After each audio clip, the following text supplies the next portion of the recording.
The Group B rally cars are, without a doubt, some of the most exciting and mental cars in the world. The category may have only been around for a few years, and yet it created some of the most iconic rally cars in the world. And thanks to the homologation rules, some of these cars actually had to be made for the road. The Ford RS200 was a relative latecomer to Group B, so with a lack of development time, it's not surprising that it struggled against the likes of the Quattro and the 205 T16.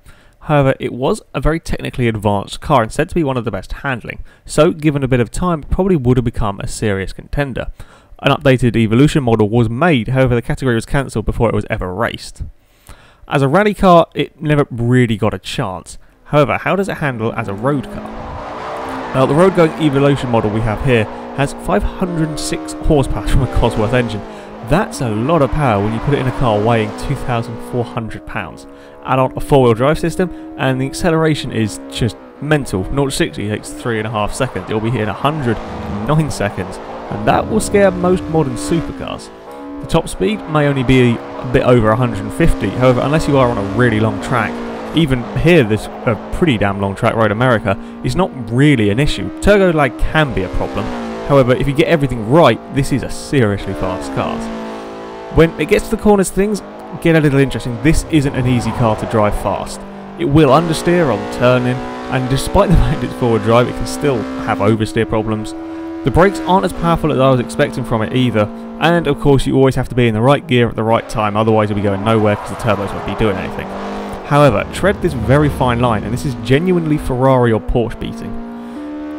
You can floor the throttle far earlier on the exit of a corner than most modern cars because of the four-wheel drive system, and it's this burst of acceleration in between corners that makes this a really quick car around a lap of a track.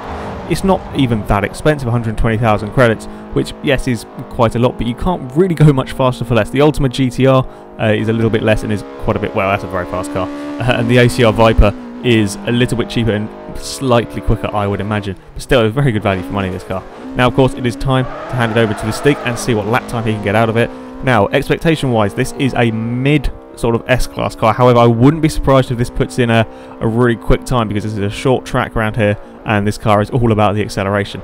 So coming up to the first corner, and Stig manager gets to turn it in quite nicely around here. Is there going to be any understeer from the forward drive? There is a little bit understeer creeping in there. However, the acceleration up to the next corner, that is where it's going to make up all of its time. It's going to be pretty slow around the mid corners again. You see it around Chicago. It's actually looking quite good through there. It's faster than I was expecting through there. And then the acceleration, the burst of speed down towards the hammerhead.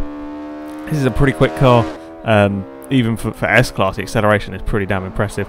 Heavy on the brakes into the hammerhead now. It's turning quite nicely through here, as you can see. It's just a little bit over understeer, and there's going to be a little bit of oversteer on the exit is there. It's actually quite well controlled through there. I wasn't expecting it to look quite that nice and tidy through there. Up towards the follow-through now. This section of the track is where it struggles a little bit. The high-speed corners, with four-wheel drive, and there isn't a huge amount of aero on this car. This is where it sort of struggles. It loses a little bit of time through here, but it's still looking very quick through this section. And then up towards the second to last corner now. Be heavy on the brakes, gets turned in quite nicely through there. It's actually not looking as fast through that section as I was expecting it to. Going to go run a little bit wide with a bit more understeer, and there we go. It is across the line. Now the Ford RS200 did a lap time of 1:14.7, which is phenomenally fast. I wasn't expecting it to be that fast. It didn't actually look as fast as I was expecting it to either on that lap, but that is a really quick lap time. That's faster than McLaren F1. So yeah, that's a really impressive time from the Ford. I apologise for the slightly shorter video than normal for this. I've been having so many computer problems. But that is it for this video, guys. If you have cars you want to suggest, then please do leave them in the comment section. We know people want to see the gunput. That will be done. We've got something planned for that. So yeah, don't worry. The gunput will be in a video, hopefully quite shortly. We're also doing something with the iGo. Someone suggested an iGo. We have plans for some stuff with them. So yeah, that is it for this video, guys. So thank you very much for watching, and until next time, goodbye.